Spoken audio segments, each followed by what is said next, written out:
Since federal help for the creation and further development of recreation areas became available through the Emergency Conservation Work Program begun in 1933, it has become obvious that there is a very definite factor in the park and recreation movement which may be called park conscious.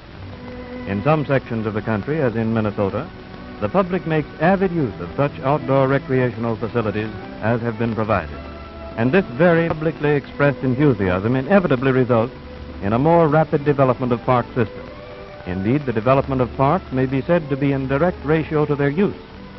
It is estimated that nearly 250,000 people visit 8 of the principal Minnesota state parks during the 3 months which constitute each summer season. Parks near the large centers of population in which winter sports are possible are active throughout the 12 months of the year.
Preferred park settings are those which induce complete relaxation and rest, settings in which nature can work her magic of mental and physical healing.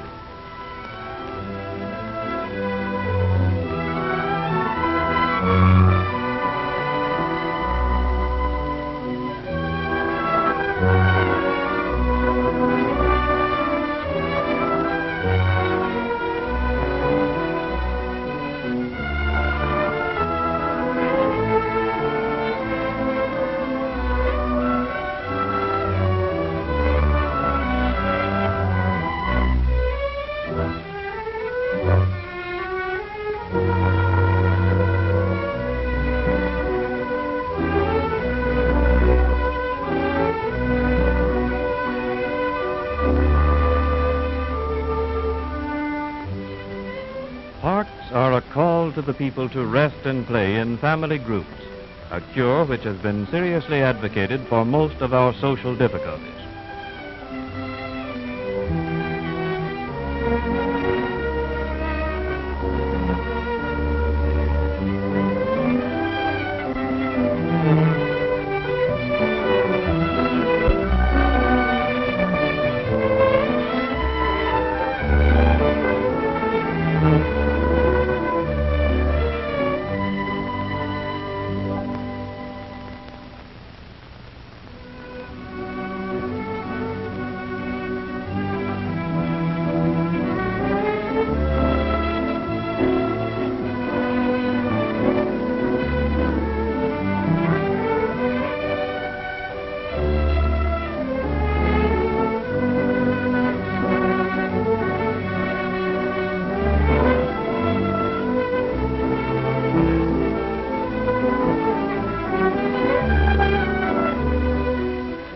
Many of our emotions are instinctive. Certainly the thrill that comes from a boat ride is one of these. It lasts from childhood to old age.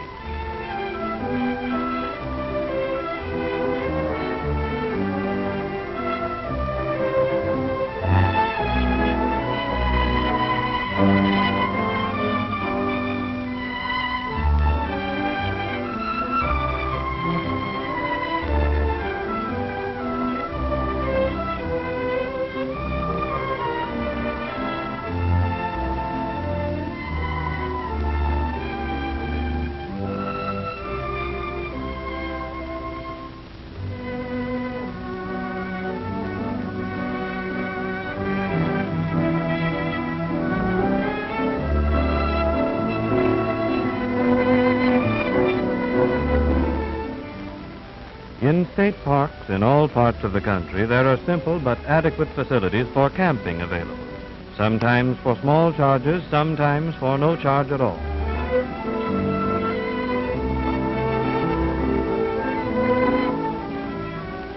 I will leave the dust of the city street and the noise of the busy town for the windy moor and the high hill and the peat stream flowing brown. I will keep my watch by the campfires where the white cliffs lean to the sea, and dawn shall wake me with golden hands, and the rain shall walk with me.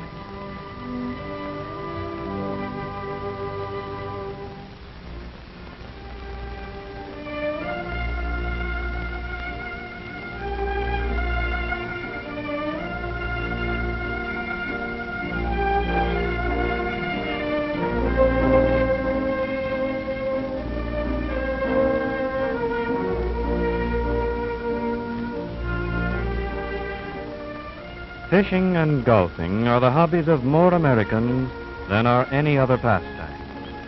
To the fisherman, the nationwide conservation and recreation movement means more places to go, more vacation hopes fulfilled, more happiness.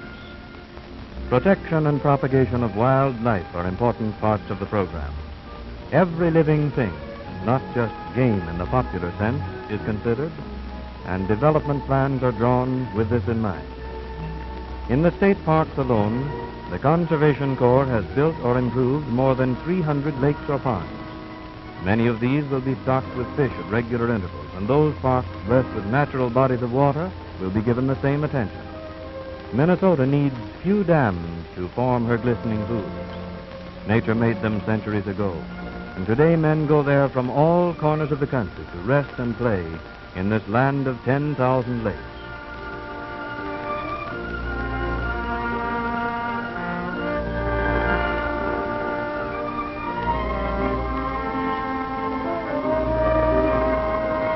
States laying the foundation for systems of parks will do well to exert every effort to so maintain and administer their recreation areas and so educate the people in their use that to them will come also the happiness of the new leisure which is so precious in this land of the sky-colored walk.